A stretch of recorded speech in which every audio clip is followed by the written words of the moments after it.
webinar series. We're so pleased to have you. Thank you for joining us today. Today's webinar is titled, The More Things Change, the More They Stay the Same, Developing Core Numeracy Foundations. I'm Meg Boyer, Product Marketing Manager for Adult Education and Workforce Development here at McGraw-Hill Education. Before we get started, I'd like to go over just a couple of quick housekeeping items.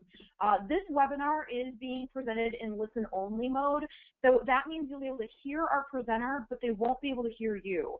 However, it doesn't mean you can't participate. We, of course, want to hear any questions you have, so if you'll just type those questions in the panel, in the questions panel on your toolbar, we'll make sure to address those throughout the presentation or certainly provide answers after the webinar has concluded if we don't get to them during the webinar.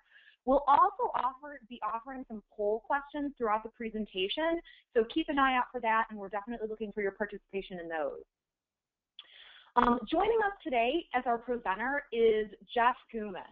Jeff has over 15 years in education with extensive experience in the teaching, research, and development of a variety of mathematics programs for learners kindergarten through adults. He's passionate about making mathematics accessible to adult learners through mathematical connections across concepts and real-world application of concepts and skills. He seeks to empower instructors to have the same passion, and we hope to instill some of that passion in you today. So Jeff, I will let you take it away. All right, thank you, Meg. Again, as Meg said, my name is Jeff Gumas, and actually I realized the last math webinar we did was last year, and it's been 1 year since, so now I have 15 years of experience in education. And again, we're doing another topic on math because we are 1 year out, plus a couple months of the new high school equivalency test, and as many of you may know, the subject area within the test that is proving the most difficult for our learners is mathematics. So we felt it was pretty timely to have another webinar that talks about developing core numeracy. So today's topics, sorry, I've got advance here. It's actually pretty brief in terms of the topics. We're going to go into depth on all of these, but first we're going to look at the statistics. When I originally pulled together this presentation, I was going to try to pull all the information that I could from GED, from TASC, and from HiSET, the 3 high school equivalency tests. But I think one of the things that many of you realize, and as I've been following listservs on adult education, is that it's a little bit difficult to actually pull some of that data right now, because now that it is sort of a multi-test world that we live in, as part of the testing agreements that the 3 testing providers have with states, part of the agreements that they reach are in regards to the releasing of statistical information regarding student performance within that state. So I know GED has been pretty forthcoming with some of their results, but the other 2 tests have actually had difficulty gathering any real national data in terms of passing rates on any of the tests. So what we're actually going to look at for statistics is the survey of adult survey of adult skills that was done by OECD. And I've become really interested in that of late because it does show some trends that obviously line up to what we're seeing in high school equivalency, but it also shows how we perform internationally. We always look at K-12 students and how they perform internationally. But now that we have this adult level test that's international, we're seeing that too, and we're seeing where sort of learning kind of stops between that K through 12 and beyond progression. So we're going to look at some statistics from that in relation to specifically to numeracy. Then we're going to look at some reasons why we have this downward slope and why we've reached what many are calling a crisis in mathematics and in numeracy in the United States. And finally, as this would not be a good use of your time if we didn't spend some of this time or most of this time looking at how do we fix it, how do we build a foundation so that we are actually promoting student success in numeracy for our adult learners. So first we're looking at statistics and trends in U.S. mathematics performance. And what I looked at in terms of the data that we're about to look at is what's called the PIAAC test, P-I-A-A-C. It's the Program for International Assessment of Adult Competencies, and it's conducted by OECD, which is the Organization for Economic Cooperation and Development. The first of these tests was done in the year 2000, excuse me, and a follow-up test was done in 2012. And there are actually 3 tests that they do. One is in literacy, one's in numeracy, and the other, which is an interesting one that we won't talk about today, but it very well may be something that I do in a future webinar, is in regards to problem solving in technology-rich environments. And that looks at how adults are able to use technology to solve problems. An interesting skill that we all know is becoming more and more important to be functioning adults in a 21st century technology-rich world. On the right is where I pulled some of the data. It's US specific, and it's specifically on the US results in numeracy, literacy, and technology-rich environments. And it's an interesting title, Time for the US to Reskill, what the Survey of Adult Skills says. It's sort of foreboding in terms of the title. The cover on the left is actually the summary report for the world, and that both of these are available on the OECD site.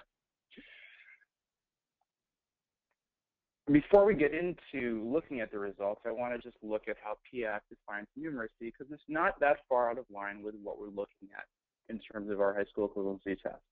The numeracy is the ability to access, use, interpret, and communicate mathematical information and ideas in order to engage and manage the mathematical demands of a range of situations in adult life. When we look at some of those key words of interpreting, accessing, using, and communicating, that is getting into some of the Webb's depth of knowledge requirements that we look at when we're talking about high school equivalency tests. To this end, numeracy involves managing a situation or solving a problem in a real context by responding to mathematical content represented in multiple ways. And I highlighted those in red because regardless of whether we're prepping students for a high school equivalency test or we're doing basic numeracy or basic skills on such tests such as the TABE or the CASAS or the GAIN test, these are 2 really important things when talking about numeracy education and building a strong foundation. Is that, adult learning theory tells us that problems in a real context that are meaningful to adult learners are of critical importance when we're teaching numeracy, and that looking at mathematical content represented in multiple ways is also important. There is no one right way to get to an answer, and that is one of the fatal flaws, I think, of a lot of mathematics instruction today. Not just in adult ed, but in K-12 as well. And towards the end of this presentation, we're going to start looking at ways in which we can encourage students to look at mathematical content in multiple ways. So the results. Actually, excuse me, one more slide on just what this test is. If you look at the top table, we're looking at the distribution of items by context, and you'll see most of them, about 93% of them, are really focused on sort of real-world problems that adults face on a day-to-day basis in life. And on the bottom table here, it's by content. So it's pretty even distribution across the various strands and levels of mathematics. So here's some sample problems. Again, this is a real-world context. This is looking at the number of births in the United States from 1957 to 2007. And the data that's presented on the graph is every 10 years. And they're asked to answer a simple question regarding the period of greatest decline over those decades shown in the graph. Here's a simple problem where they're asked to read a gauge and indicate what the temperature would be if the temperature decreased by 30 degrees Celsius. So this is a common problem that one would see. They have to understand that this gauge actually shows both Fahrenheit and centigrade, and they have to come with the correct answer by figuring out which scale they should be looking at. And then here's a problem on converting, from various levels of watt hours, kilowatts, megawatts, and gigawatts. And they're given information, and they actually have information below that helps them make that conversion. So we've gone through some of the problems, and we've explained what the PIAAC test is. So I'm going to pose a question to you, the audience. And in a second, there's going to be a poll that you have the ability to click and select the answer that you feel is the correct statement. So which of the following statements is true? A, the U.S. scored lower in literacy than numeracy. B, U.S. literacy and numeracy scores were in the top 50%.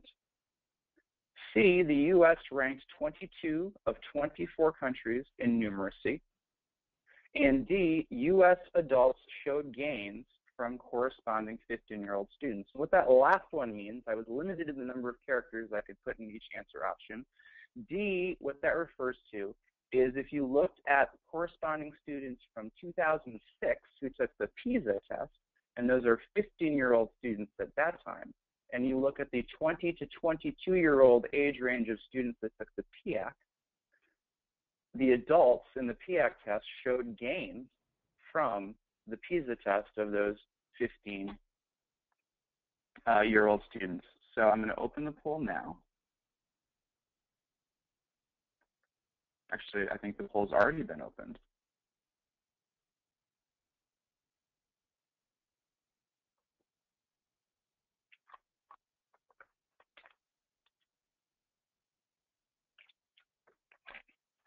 I'm going to wait till we get about 80% of folks having voted.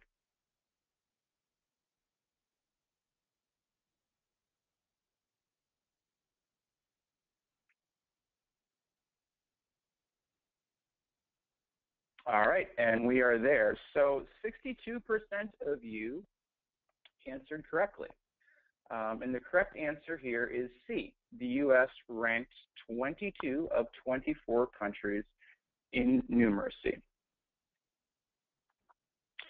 And if we look at, I know literacy is obviously important to everyone here. We actually fared higher in literacy. Across the board, averages, both age ranges within the student or adults that were studied, education level of the adults that were surveyed in here, we on average scored higher compared to other nations in literacy than we did in numeracy. Numeracy was 22nd out of 24 countries. What this graph here shows is basically that black line down the middle indicates the number of students performing at a level 3 or a level 4 or 5, and that's what we call passing or proficient levels. We look specifically at the U.S. here. You'll see that only around 35% were at the sort of proficient level, meaning above the international average for the test. 33% were at level 2, 21% at level 1, and 7% were actually below level 1. And the black area to the left, the 4.2%, those indicate students whose scores were not counted for various reasons. And these are the countries across the board that were tested in the 2012 study, and you'll see how we shared here. This chart also includes how we performed in problem-solving in technology-rich environments. So this just gives you a sort of comparison how we fared internationally and where the countries fell. Now, actually, there is an error up top here. It should be Japan in the #1 spot in the other two categories as well. That's my fault. Sorry about that. This graph, I think, is one of the most telling. So what this graph shows is it's ranked by high school, the average of the students who had a high school diploma. So you'll see we're towards the bottom in terms of where our students performed who had a high school diploma. The triangle indicates the average for students who had more than a high school diploma, who have done some post-secondary work. And then the black bar, which is on the lower averages, and it's across the board, obviously performance is related to level of education. But that black line indicates that the highest level of educational attainment is less than high school. So you'll see there's a pretty wide range between the levels within the U.S. It's wider than most countries. But what I do have to say about the study is an interesting statistic is that the U.S. had one of the highest percentage of adults who were surveyed with more than a high school education, and one of the lowest percentage of adults surveyed with a high school or less in terms of educational attainment. So we actually, percentage-wise, were in the top in terms of the number of adults who were tested that actually had more than a high school degree. However, we still performed 22 of 24 countries in numeracy. And here's one more sort of representation that I think is interesting in terms of this result. And this actually was in relation to that option D of the answers that I provided in that summary question. So you'll see this actually compares those scores of the students in 2006 tested with PISA, which again is of 15-year-olds internationally, compared to the survey of adult skills in 2012. One thing to note, this is not a longitudinal study. So the same students who tested in 2006 were not the same students in 2012. However, there was analysis here done to see if there's any sort of correlation between how 15-year-old students in the countries tested in PISA fared compared to the 20 to 22-year-olds tested in 2012 on the PIAC test. And PISA, by the way, is the Program for International Student Assessment, and it's also coordinated by OECD. But what you'll see on this graph is a clear sort of correlation here, that if you look at the bottom left quadrant and the top right quadrant, you'll see that countries whose students performed below average on PISA in 2006 tended to perform at a below average level on the survey of adult skills. And conversely, if they performed an above average rate on PISA in 2006, their scores tended to be above average on the PIAC test. There are a few outliers in terms of students who either performed above average in PISA and then below average in the adult skills test, which shows a decline comparatively.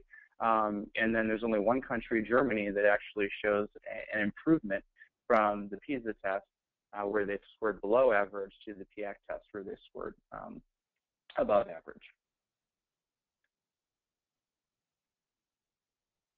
So why this downward slope? I contend that the output matches the input that we're providing with our students, and this is across the board. This is not singling out adult education or any level of education. There is a clear fragmentation in terms of the way that we're providing mathematical education to our learners. So have we reached a numeracy crisis? As I was gathering information for this webinar, I actually went online and I went onto the links survey. And this is actually these quotes and sort of the key points that I pulled from a specific links discussion that came out after the PIAC test results were published. And the title of that discussion thread was, "Have we reached a numeracy crisis?" And the things that I pulled out that were sort of the strongest, either most repeated issues were these: math anxiety. A huge number of our students come to us with a high level of math anxiety. They did not succeed in the K-12 classroom. They are math phobics, if you will. There's varied levels of students within each adult education classroom, and there's also erratic attendance. And so it's hard to teach a concept and to show a progression of concepts if students aren't showing up day to day. That is an issue that we deal with in adult education, more so in particular than K-12 education. And there's a lack of basic number sense. And I pulled one quote from one of the folks who had actually participated in the discussion, because they really hit at some of the things that we're going to talk about today, and some of the things that I believe are core to the issue of why we are where we are. And this is in regards to her students. She said, "They know some of the steps to solve a problem, but then get confused. It reveals that they, at some point, learned a procedure or formula, but don't really understand how the numbers relate to each other and why that formula or procedure works." So what this shows or talks about is something that I think many of us know, is that we teach students to memorize, but it's the conceptual understanding that they're lacking in. And this creates a huge issue when you get into situations where you're asked to solve a problem and you're asked to come to that problem with tools and to know how to apply those tools. And we know that the odds are stacked against us. And some of those sound bites from that discussion thread really get at that. There is an interruption in the adult ed classroom of a conceptual continuum. We don't know where our students are coming from in most cases. If you are a 7th grade teacher, you at least have the luxury of knowing what levels your students are supposed to be coming in based on their 6th grade standards, and what levels your students are supposed to be leaving in order for them to be ready for 8th grade. Not all students necessarily are hitting those marks, but at least we know the game plan for what they're supposed to be doing in that year in 7th grade. We don't have that conceptual continuum. We have no idea what they've learned when they've walked in, and all we really do is screen them to see what we know in terms of basic skills. Another issue with adult ed and numeracy is that we tend to emphasize, because of what our metrics are, basic skills and diagnostics, not mathematical proficiencies. Our job is to get students to show grade level gains in a certain amount of time, and there's a speed element involved in that. And when we're doing that, we're not actually taking the time to focus on the foundational skills and mathematical proficiency that students need to actually progress and succeed in mathematics. So we focus on doing and not thinking. And I think it's interesting when we look at sort of the initiatives that we are the lucky inheritance of in terms of students coming out of the K-12 system. No child left behind, race to the top. We're looking at trying to rush our students through and speed our students through. And when we do that, and we don't have a clear sense of what we're supposed to be doing, it's sort of checking off the skills that students need to go and hoping they're ready for the next grade, but not really taking the time to build the mathematical foundation. And obviously, we also know in adult ed, there tends to be a lack of instructor training and professional development that's offered to us in terms of true adult numeracy. I would also contend that now that it's 2015 and we have this huge focus on the new test, that we are sort of prey to the fact that our #1 goal seems to still be getting our students to pass the high school equivalency test. But our approach to that tends to be a little bit flawed, because high school preparation or high school equivalency preparation tends to be diagnose the problem and fix it and then have them test. So how do we do that? We run a diagnostic. We give a pretest, and we see, okay, these are the topics that you, the student, has mastered. We're individualizing it to a degree and providing that student with a clear understanding of the topics that they've shown mastery of it. But if you dig, how much mastery have they shown? If you're looking at some sort of pretest, and we're all guilty of this, I'm guilty of it as a McGraw-Hill education product development specialist, because we give a pretest that has 40 or 60 questions. Are you really getting at mastery by the 3 or 4 questions that might cover a topic within that? But we do a pretest, and we get this sort of diagnostic checklist of the skills that they've mastered based on answering a certain percentage of questions right. And then we look to address the gaps. So where did you not pass? Where did you not show mastery? And we address those. We put them in certain lessons. We have them practice with certain problems, and then we retest them. And we hope they've mastered those topics that we focused on, and then we send them on their way and have them take a high school equivalency test again. But if we're looking at these topics as discrete topics and not interconnected topics, if all we're doing is putting our students in the places where they need to show mastery by answering more practice problems on a certain topic, we're not actually getting at conceptual understanding. So sure, after we do that and focus on those skills, we have our students answering the questions in the lessons that they showed on the pretest they didn't know. And so now they can do algebra, but are they really doing algebra? Do they really know what they're actually doing when they write that equation? Are they adding 5 apples, 4 oranges, and thinking that they can trade 9 bananas for those 9 other fruit? And that's a problem if we look at things as discrete skills as opposed to interconnected skills.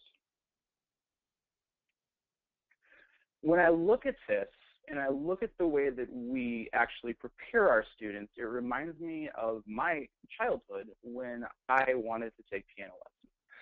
I was not allowed to take piano lessons. My brother before me had taken piano lessons for a year, and my parents spent hundreds of dollars on piano lessons, and he hated it.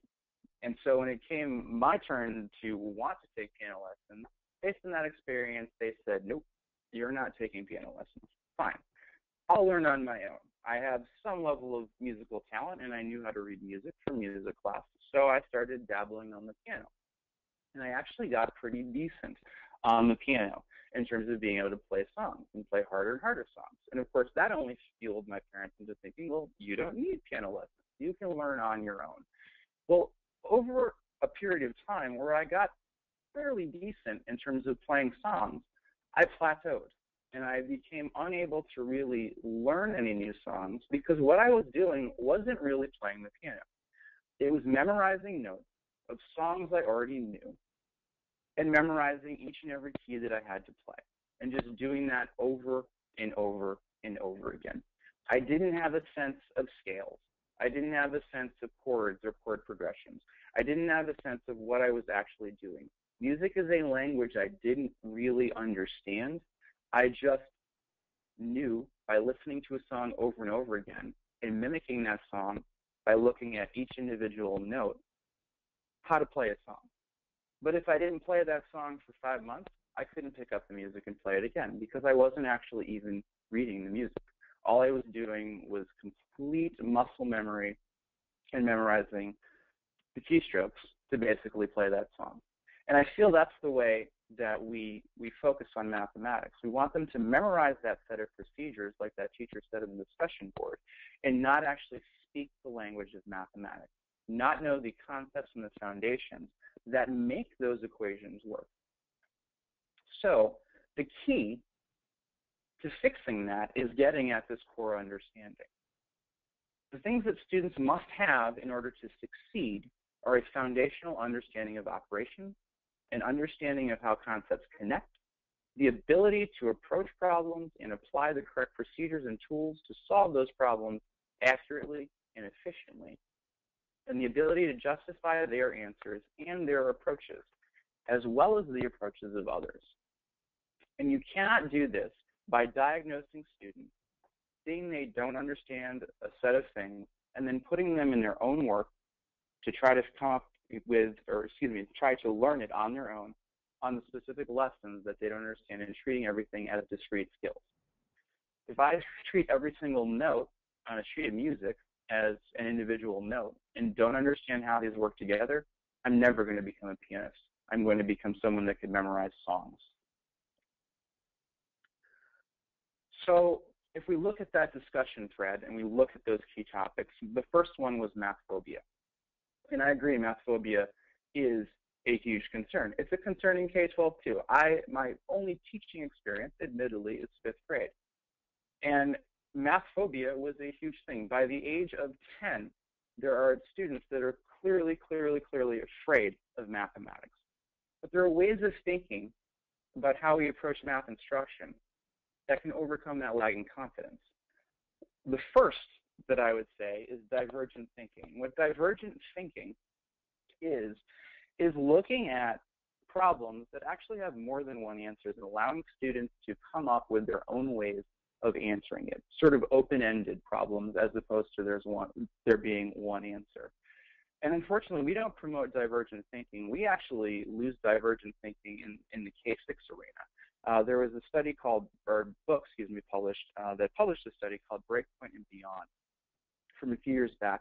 There was a longitudinal study of divergent thinking where they posed problems to kindergartners.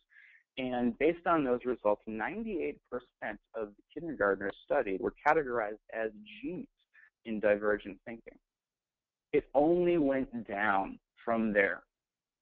And the thing about that study that is interesting to me is if 98% of kindergartners showed genius level in divergent thinking, it shows that we all have the capacity to think in different ways and to approach problems and solve problems using the tools that we have. But it's our education system that beats that out of us because we focus on finding the one way to solve a problem. The other thing that I think is important for overcoming lagging confidence is to promote discussion in mathematical discourse. If we do not have students talking about the math, we don't have them generate the sort of shared connections that they can make. We don't have them understanding how there are multiple ways to actually approach a problem. The way that we sort of do things now is we say find X, and here's that classic joke that goes with find X. We pose a problem, and we have them work on it individually, and the teacher writes on the board what the answer is. And then we send them into practice to do more problems like that. Well, even when we send them into that practice, we're not having them discuss. You're forbidden to discuss. That's cheating. Well, it's cheating in the classroom for some reason, yet in the real world, that discussion is called collaboration. And that collaboration is how we all, in our day-to-day lives, in our work lives, learn how to approach problems differently. And then we have them find the answers, and in most cases, the answers are in the back of the book. So if we're never discussing the answers, and we're only having them write down the answers, well, we don't even actually know how they got them. And it very well may be that this is where they got them, in the back of that math book. So how do we know they know? If you promote divergent thinking in multiple approaches and you promote discussion, you can break down these barriers of confidence because they look at math as we're all in this together, and they get acceptance and validation for their approach. That's the importance of mathematical discourse, and we're going to do some problems in a moment that focus on that. The other challenge, or one of the other challenges, was the multiple levels that students come in with. So we have to start with the foundational skills, and that is really difficult for a lot of people to understand. Yes, we have multiple levels, and some students might actually be ready for higher levels of math than others. But starting at the foundation is beneficial to all students. If we start with some of the foundational concepts that students must know, and you're actually promoting multiple ways of approaching problems, what you're going to see is that you're going to bring in the multiple perspectives that your students have. Yes, there is sort of a threshold that all of your students may be at, but you may have higher learners that may think a concept is beneath them or that they've already mastered it. That's false. It never hurts to recover concepts and build that foundation, because they may know how to solve that problem, but they may not even know what they're doing in order to solve that problem. The multiple perspectives that teaching at multiple levels brings in is only going to be brought out if we have that discourse and discussion that was talked about earlier. The challenges, the third challenge that was listed in that discussion board was erratic attendance. And math instruction is not a checklist, for one thing, but we treat it like that, and in particular, that's in response to this erratic attendance, because we feel like if not all students are here on every single day, then how do we actually teach them all the same concepts if there's sort of an interruption in attendance? We have to make those mathematical connections, because in any given lesson, if we're allowing students to bring their own approach and we're allowing them to make mathematical connections, that erratic attendance, they're going to remember at least something that they learned from a previous day. And if we're reinforcing those topics repeatedly, they're going to succeed in the classroom. And we need to reiterate those previously learned concepts on a regular basis. You may be teaching a new lesson today, but you should be starting that lesson with a recap of some of the other concepts you've learned previously, particularly ones that connect. So how do we build this foundation? We know there's challenges. How do we actually build the foundations? Well, there are key shifts in mathematics that we all know about, and these are shifts in standards that came about with both the Common Core State Standards and the College and Career Readiness Standards. And if you were at my last webinar, I talked in depth about these. I'm not going to talk too in depth about them right now. Shift one is focus. We need to make sure that we're focusing our instruction on where the standards focus. We all get distracted by shiny things. We all get distracted by things that we think students might need to know. But the standards actually show a clear specificity of the specific standards that should be taught at each level. We need to focus on those because that allows us to get in depth into the concepts that students need to know at that level. Shift number two is coherence within the standards, that we need to be sure that we're designing a learning around a coherent progression from level to level. Within adult education, with the College and Career Readiness Standards, we do have a clear sense of what that progression should be. We need to make sure that our mathematics curriculum is following that. And shift three is in rigor. That's pursuing conceptual understanding, procedural skill and fluency, and application, all with equal intensity. This is not a checklist. You're not looking at the standards that you have to know at level 3 and checking them off and moving on. We need to be really making sure that students understand and have mastered those standards to a conceptual level, through discussion, through demonstrating fluency, and through applying those skills. If we look at those, again, this is going to be a lot quicker than I've done in the past. The focus is really a mile deep and an inch wide. Within the college and career readiness standards for adult education, there are specific foci within each of the levels. And there's a couple of things that I want to bring out here in terms of the focuses within each of those levels. You'll see that one, number sense is in all of them. Doesn't matter if you're level 5 or level E and you're in a GED or task or high set prep class, number sense is still crucial. And knowing that that student has their numerical foundations that are solid is the only way they're going to succeed in that high school equivalency prep course. The other thing you're going to notice is that there are a few topics within here that are sort of naturally blended together. Typically, we call them strands. Measurement and geometry, algebra and geometry, and algebra and number sense, and algebra and geometry again in level E. So making those connections, the standards actually have some explicit detail in terms of how you are supposed to make those connections between the various strands. And the activity that we do in a second is actually going to show how to highlight that. Coherence. So coherence looks at making sure that we have a clear continuum across the levels. And this is actually from NCTM, National Council of Teachers of Mathematics. And you're going to see that there's a huge emphasis on number sense and geometry at early levels. And those continue throughout, but you'll see the increased importance of algebra. And if you look towards the 9-12 area, number sense, algebra, and geometry are probably about 80 to 85% of the focus of curriculum within those grade levels. We need to make sure that the instruction that we're providing follows this. If we look at the high school equivalency test, the task test, the GED test, and the high set, we'll see that they are pretty much in line with this. Algebra and functions are sort of the top two in terms of coverage or percentage of objectives that are aligned to those two strands. Number and operations is next. Geometry and measurement, statistics and probability, and quantitative problem solving. I want to look in particular at the top three. Algebra, functions, and number and operations. The task test, that's 65% of the problems deal with those three areas. For the GED test, it's 55%, and the high set, it's 50%. These are clearly the most important, and they are incredibly interconnected, and we need to make sure we're building a strong foundation. Algebra can be taught at day one, and I'm going to show you how in a second. Rigor really looks at how to build proficiency. The tests use Webb's depth of knowledge, and that's great. I would venture to say that if you are looking at mathematical proficiency, and there's 5 levels of mathematical proficiency shown here, you are getting at rigor. I'm going to actually kind of rush through this slide because I want to get through actually showing you how to build proficiency. But I just want to emphasize here that while the slide, or excuse me, the graphic I showed before looked at rigor as some sort of, or the mathematical strands of mathematical proficiency as sort of a progression, they're actually intertwined. That all of these things are important in every single thing we do in a mathematics classroom. So before we move on, I know what is important to all of us is sort of where students are missing the mark.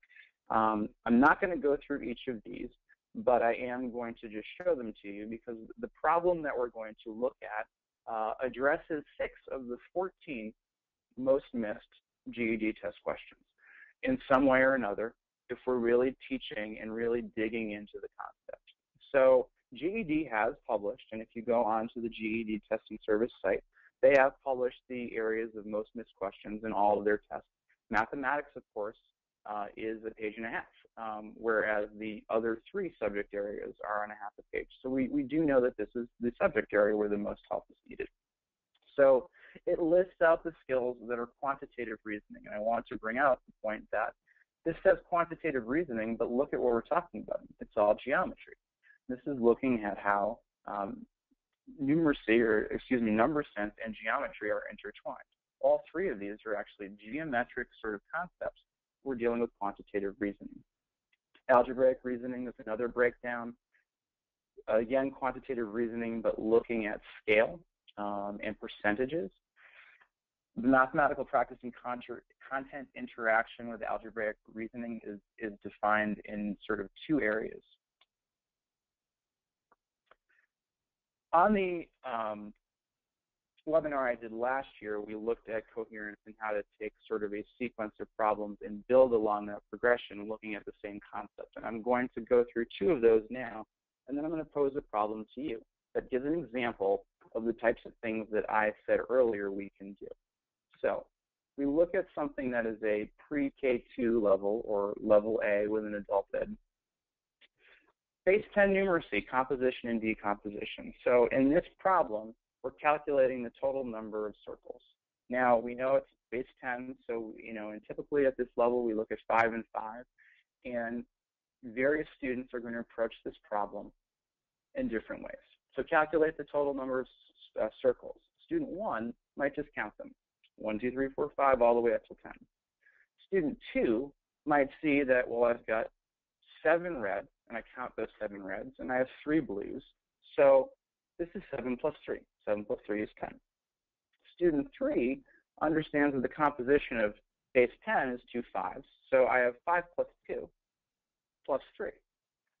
And we can ask questions that are based on these very basic skills. How are the approaches of these 2 students different? Does it matter which color you begin with? So we're actually looking at this very simple problem in a number of ways by asking some simple follow-up questions. You're looking at the commutative property in terms of the order of numbers. You're looking at the associative property if you look at student number 3 in terms of how they grouped. Does it matter if you group it differently? No, it does not. We can take a similar concept and grow it further at a higher level in looking at multiplication. So now we're taking the concept of arrays and looking at multiplication. And inherent in that is obviously geometry. So how do you calculate the total number of circles here? Well, student 1 here counts, or actually does repeat addition, looking at the rows. There's 4 in row 1, 4 in row 2, 4 in row 3, so 4 plus 4 plus 4 is 12. Student 2 looks at it differently. It's actually 3 plus 3 plus 3 plus 3, but they get the same answer. Student 3 realizes this is an array. There's 4 rows of 3, so I can multiply. Student 4 does the same thing, but there's 3 rows of 4. So which approaches are correct? Which approaches are incorrect, and why? This is a basic multiplication problem, but if you just have them give an answer, you're not getting at the true math and the conceptual understanding behind it. Which approaches are more efficient and why? If we're looking at procedures in particular, our goal is to make our students as efficient as possible. And they can do that if they're looking at various ways of solving a problem and rationalizing and reasoning why one manner of approaching it is more efficient than another. And we know that multiplication is repeated addition. So in this case, student 3 and student 4, they have a more efficient way of solving it because they're applying multiplication, which they understand to be repeated addition. Again, in this case, with student 3 and 4, you can look at the commutative property in terms of order and look at the idea that it does not matter the order if you're looking at 2 factors. You're going to get the same product. We take that one step further, we get into geometric principles. So we can take that concept of array and we can look at how do we calculate perimeter. Well, why do we add in order to get perimeter? Calculate the area. We multiply length times width. Why do we multiply? These are the types of questions that can be asked in these very simple problems. So now I'm going to pose a problem to you. And first, I'm just going to look at sort of the reasoning that multiple students might have in this situation. If we ask how many tiles are here, one student may say, I have 8 plus 4. There's 8 blue tiles, there's 4 yellow tiles. That is how I would represent in an expression the number of tiles that I have here. You might ask another student, and they may say 4 plus 2 and 4 plus 2. Well, this student is looking at it a little bit different. They're looking at 4 blue and 2 yellow, and then 4 more blue and 2 yellow, and they're using parentheses to group those. Student 3 might look at this a little differently. Well, I see that I have an array of 4 by 2 right here. And you know who I'm not? I am not Khan Academy, as I can see by actually trying to draw these lines with my mouse. So the blue tiles are represented by 4 by 2, and the yellow tiles are represented by 2 by 2. And that's how I get to this answer. We can look at the various ways of how these students get to it, but we're actually going to do this with a different problem, and I'm going to ask you in an audience poll to give me the correct answer. So before we launch this audience poll, I want you to take a look at this arrangement of tiles. And the question is to write an expression that indicates the number of blue tiles in the arrangement of tiles below. So when I look, the answer, first answer is A, and I want this to be left up so that people can see the tiles. So answer A is 8 plus 4 plus 4 plus 8. Answer B is 8 times 4 minus 4 times 2. Answer C is 6 times 4 minus 4 times 2 plus 4 times 2. Answer D is 2 times 8 times 1 plus 2 times 8 minus 4 times 2. And answer E is all of the above. And now we're going to open the audience poll.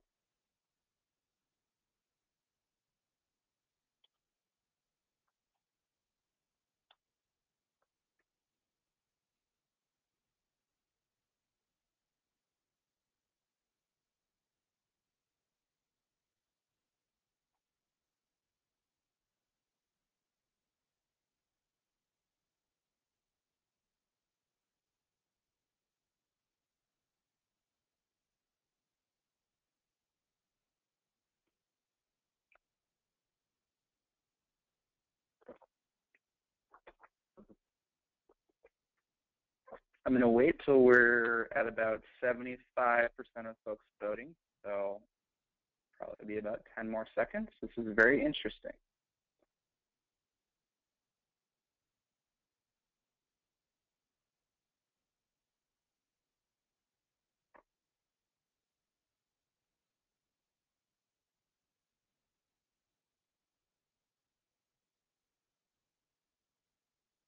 All right, well, most of you did get the correct answer. The answer that most folks gave was E, all of the above. However, of the specific options that were available here and listed here, B was the one that most of you actually picked. If you did not answer E, which is the correct answer, the approach that most folks on the call, if they selected an individual answer, selected was approach B. Well, we're going to look at all of these approaches real quick. So how many blue tiles? The first answer was 8 plus 4 plus 4 plus 8. So this student looked at it as, okay, there's 8 tiles here, and then there's 4 above and 4 below, and then there's 8 more on the right. And that is going to get you to the correct answer. And the correct answer is 24 blue tiles. This is B, and this is the one that most folks selected. So we're looking at a 8 by 4 or 4 by 8 array. And again, order doesn't matter, and that is a perfectly great topic to bring up in terms of looking at associative property, commutative property, within addition and within multiplication. So 8 times 4 gets us at the full array, but we have to account for the yellow tiles that are not being counted when we're counting the total number of blue tiles, or total number of blue tiles. So we have to find the amount of that array, and we have to subtract that amount. So now we're actually dealing with, in just those 2 answers, 3 operations: addition, multiplication, and subtraction. We're looking at the commutative property. We're looking at the associative property. And actually, I could ask the question, do we even need any parentheses in this problem? The answer is no, because if you're looking at order of operations, you always do your multiplication first, then your subtraction, or at least in the operations that are here. And so that is another discussion that we can get at. The third approach, answer C, was this. So I'm not going to just list it off. We're going to show it. So 6 times 4, this student sort of broke it off here and stopped at the yellow tiles on the right end. And then they did the same thing that answer B did, subtracted the 4 times 2 to get rid of those yellow tiles, and then added on to those the additional 2 times 4 that are at the end. And then answer option D looked at the fact that above and below the yellow tiles, there's 2 solid arrays of 8 times 1. And so 2 times 8 times 1 gives you your 16. And then the second part of how they looked at this was the entire middle section was an array that was 2 by 8. But again, had to account for, the 4 by 2 array of yellow tiles in the middle. And so they subtracted that from the 8 by 2. And again, we're looking at order of operations. Even in this one, we actually don't need any of the parentheses. The brackets are really there in this case to get at the various ways in which the student actually reasoned this problem. Within your answer options, this was the only one that nobody had selected. So there were 3 other options that were. Now, obviously, you were presented with the list of answer options. There are more. There are many more approaches that you could do with this. In a classroom setting, posing a simple problem like this is going to bring out 3 or 4 or 5 or more various answers. There's not infinite, but there's a number of answers that are possible, and that's that idea of divergent thinking, of allowing students to actually any student that you have in your classroom today, I would venture to say if you are at a pre-high school equivalency or high school equivalency level, they have the tools in their toolbox to answer this question, to write an expression that gets at the number of tiles. But if all you do is show that number of tiles and then walk through how to do it, most of them are probably going to end up with that answer B, because this is sort of the way that we look at it as numerate individuals who are teaching mathematics and are looking at what is the most efficient way possible.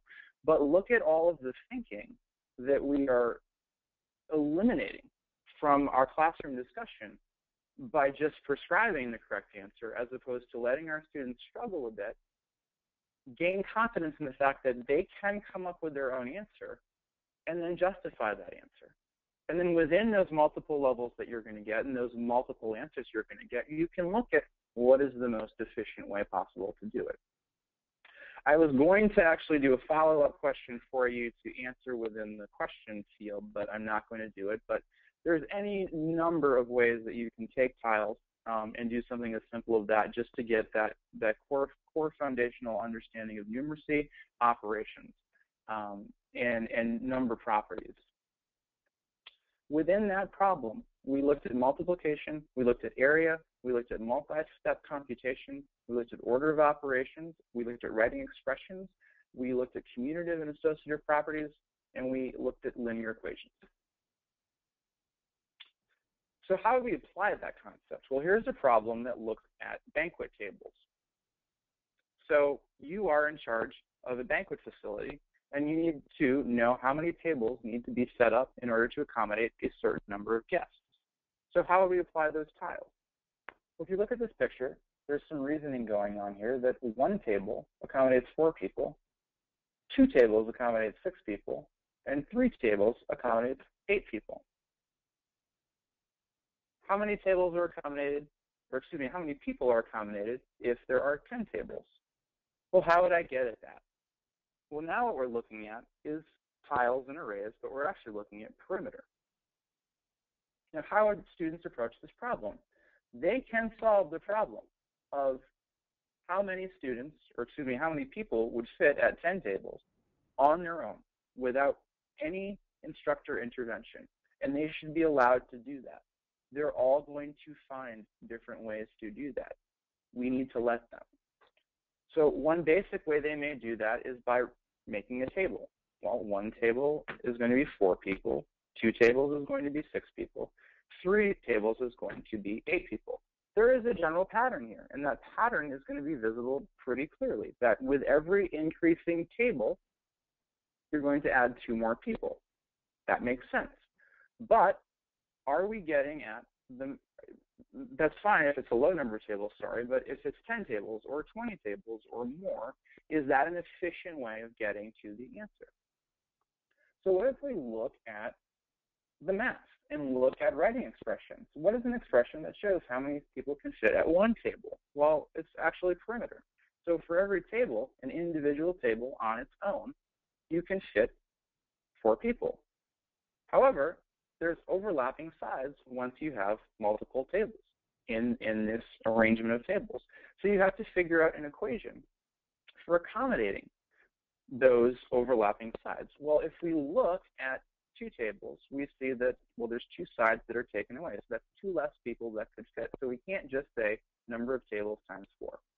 Now, if we look at 3 tables, we see, well, it's 2 and 2. So now it's 4 people that we have to subtract. So again, we're seeing a progression of 2, but how do we accommodate that 0 over here? And this is the equation, or excuse me, the expression that allows us to do that. This obviously takes some time, but it's dealing with a similar concept. And your students, if you're practicing enough with this type of thinking, with this visualization and modeling of how to do the problem, I promise you they will be able to get to actually getting an expression, an algebraic expression that can help them find on the 200th table, how many people would actually be able to fit at it. So if we look at just those 2 problems, and we look at the most missed questions in the GED test, within quantitative reasoning, we were looking at perimeter and area. Within algebraic reasoning, we were looking at, within that last problem with the tables and people sitting at it, that's a linear equation. So you do have the ability to take that and then graph it, and you can start looking at your slope, which is 2, because it becomes clear very quickly that it's going to increase by 2 with every additional table that is added to my banquet. Quantitative reasoning, we looked at this in terms of solving 2-step arithmetic real-world problems. Or we did not, excuse me, but we could take it further. So you are in charge of this banquet, and there's 50 people. How many tables do you need? What's the cost going to be so they can pay? They want to know what to pay ahead of time if it's a prefix menu, and the sales tax is 8%. And the gratuity is 18%. You can take very simple problems like that, build upon them, and get at even more mathematical concepts within the same problem. Within algebraic reasoning, we looked at linear equations. If, again, we graphed the progression in terms of increasing number of tables and how many people that would accommodate. And again, within algebraic reasoning, we looked at one variable equation. All of those are very simple ways of getting at that and getting at the concepts of discourse, of mathematical proficiency, and taking real time to dive into the mathematical concepts. I know that all of us don't have the time to build problems like that each and every day. It took me about half a day just to put together all of those slides so that I could show you something that took all of 10 minutes for us to fly through. I know we're getting out of time, so I do want to spend the last part of this presentation just talking about McGraw-Hill Education Solutions, because we have, over the past few years, built a number of very good solutions that hit the spectrum of math levels across adult education, be it adult basic education, high school equivalency prep, and everything in between. And they all have different aims in terms of the types of learners we're looking for and the types of classroom environment that you're working with your students. I just want to highlight some of them. This is sort of the gamut of them. We're going to focus on a few. Number power, many of you may know. There's 14 titles in the number power series. They cover all of the strands of mathematics. They tend to be at a middle school level for the most part. There's also within the number power series an exam view test generator, which is a great product because it allows you to select specific topics and generate worksheets and exams for your students to provide additional practice. Empower Math really builds on foundational concepts of numeracy. It's a smaller program, but it's very intensive in terms of instructor support and looking at some of the things that we did today, looking at student struggle, promoting student discourse. Empower Math hits really heavy on those concepts. Common Core Basics and Common Core Achieve, that's our high school equivalency prep program. These look at instruction and practice along the scale of objectives that are tested on the GED test, the HiSET test, and the task test. Common Core Achieve has tests specific test prep for each of those tests. Learnsmart Achieve, which is part of the Common Core Achieve suite of products, is adaptive test prep, and it's the only truly adaptive program out there for high school equivalency prep. And new to the McGraw-Hill family is ALEX, which many of you may have heard of. ALEX is an adaptive artificial intelligence engine that provides adaptive practice and instruction in mathematics at all levels. I'm not going to spend too much time on each of these. Again, Empower really focuses on the concepts we talked about today and conceptual understanding and building that strong foundation. Common Core Achieve has Common Core Achieve Online, which is digital, aligned to, again, all of the high school equivalency tests. There's also print materials and test-specific exercise books. In particular, Learnsmart Achieve Adaptive Test Prep is a product that I want to focus on real quickly. This is truly adaptive and not diagnostic because it's not just looking at that checklist of skills that at a pretest the student doesn't understand and working them just through those skills and then hoping at the end they post-test having mastered those skills. This looks at every single student input and it adapts accordingly, and it does it in a number of layers. The first, students actually create a custom study plan by indicating the number of days per week they intend to work and recommending the number of minutes per day they need to work in order to master the concepts that they have to based on an instructor deadline for the course. It then walks them through a process of real-time monitoring and adjusting based on how the student performs. So first is the tune-in, and students are asked a series of questions to assess their baseline. So this is diagnostic, and this is something that many programs offer. However, it then caters each and every bit of instruction from their tune-in within the focus stage. And so Learnsmart gives them the teaching resources and learning resources that are specifically aligned to the skills that they showed lack of proficiency at the beginning, asking them questions along the way and adjusting accordingly. Finally, within the practice, they are given more problems and practice problems that are testing their understanding of what they learned with the instruction. Again, this doesn't sound necessarily all that different from what you know. However, it is different because every single problem has a two-part approach. The other thing that's really great about Learnsmart is it offers recharge throughout. So after a student has mastered a concept, they are asked to recharge on that concept periodically throughout the entire course to prevent what's called cognitive decay. Another issue that we face is we try to fly through all these concepts and we forget that, something that they tested out on 4 weeks ago, they may not still know today because a test is really how that student performed on that day on those specific topics. With the recharge feature, students are constantly given opportunities to refresh their memory on topics that they've previously mastered. But I want to point out something that's really interesting and really unique to Learnsmart, and that is the fact that it adapts in real time. You'll see here there are two elements to answering this problem, and I'm sorry it is a reading and writing problem and not a math problem, my error. But they're not only asked to answer the question, but they're also asked to rate their level of understanding. And they don't actually get whether or not they answered correctly or incorrectly until they've done both.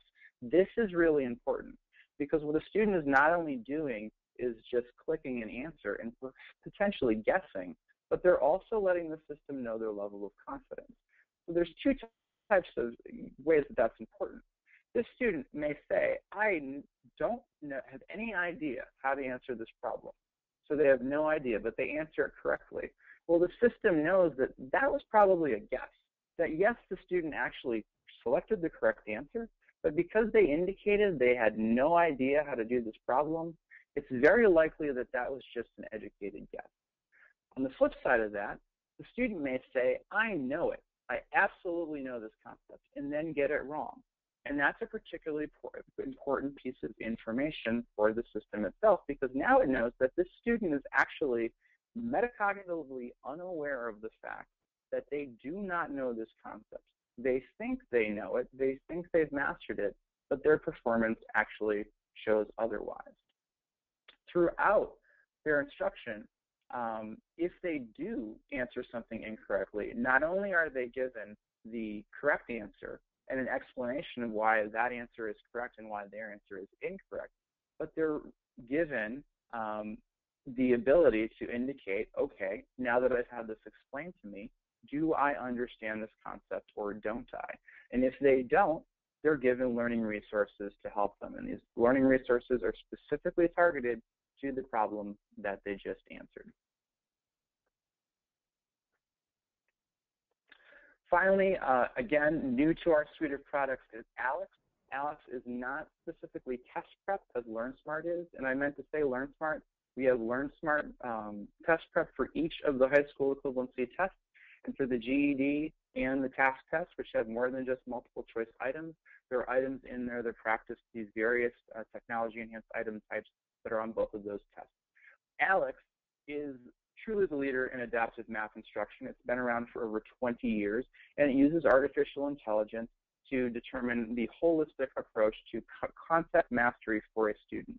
So you'll see that within a student's pretest here, it shows the number of topics they've mastered across the various strands of mathematics. And it shows, if you click on any piece of that pie, what specific skills the student has mastered. And in the lighter shaded area, it shows what they need to learn. And if they click on continue, for a specific topic, it actually gives them the option of multiple topics to learn within their topics that they don't quite know yet.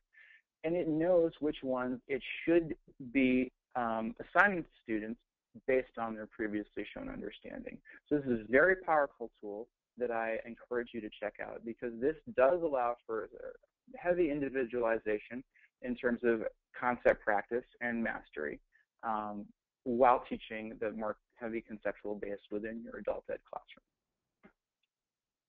Finally, and I didn't list this above, for instructors, we do have a course called Supporting Numeracy within our online professional development for adult education. And this course looks at 4 particular areas: adult mathematical proficiency, communication and connections in math, strand integration, and numeracy assessment. These courses are self-guided, and you work through and complete portfolios, have discussion groups amongst other students who have taken the course, and you do get certificates for completion upon completing all of the required elements, which include the portfolios, discussion groups, and quizzes at the end of each of the topics. And that is the end. I know we've gone over, and I apologize for that. It looks like many of you have stayed on, and I really do appreciate that. I will now open it up for questions. Actually, so this is Meg. I'm back. Just because we're over time a little bit, we are actually going to ask you guys to actually hold questions. But if you do have questions, please email us at webinars@mheducation.com, and we will make sure that we respond to you with very quick immediacy. With